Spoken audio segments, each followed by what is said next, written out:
France Info. Aujourd'hui, c'est demain, notre rendez-vous consacré aux nouvelles technologies, à l'intelligence artificielle. Avec vous, Damien Bancal, bonjour. Bonjour Diane, bonjour Claire. Alors, Damien.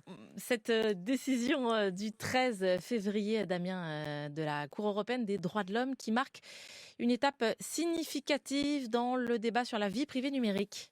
Oui, tout a commencé en octobre 2017, lorsque le FSB, le service de sécurité russe, a exigé de la messagerie Telegram de fournir les moyens de décoder tous les messages électroniques publiés par les utilisateurs.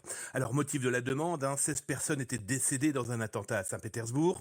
Les terroristes communiquaient via Telegram selon le FSB à leur refus de la coopération des créateurs de Telegram, les frères Durov.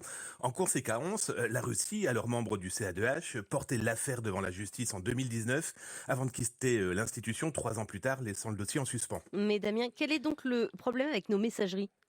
Alors que ce soit WhatsApp, Messenger, Ovid, bref, les messageries numériques, le chiffrement est une solution de confidentialité pour les conversations que l'on peut tenir sur ce type d'outils. Depuis plus d'une décennie, plusieurs pays, dont les États-Unis et la Russie, ont mis en avant le présumé danger du chiffrement. Cette sécurité empêcherait de lutter contre le crime organisé et le terrorisme. Une décision qui n'est pas sans conséquence, Damien, pour les lois européennes et nationales. Oui, complètement. L'argument des autorités peut s'entendre. En janvier 2024, par exemple, la police canadienne a tenté de s'introduire dans 3 téléphones portables. Ils appartenaient à un individu soupçonné de crime informatique. Et durant un an, les policiers ont testé plus de 170 millions de mots de passe sans résultat. Bref, bien que motivés par des objectifs légitimes, les mesures d'affaiblissement du chiffrement suscitent une vive opposition. Les critiques avancent qu'il est techniquement impossible de cibler uniquement les suspects sans compromettre la sécurité de tous les utilisateurs.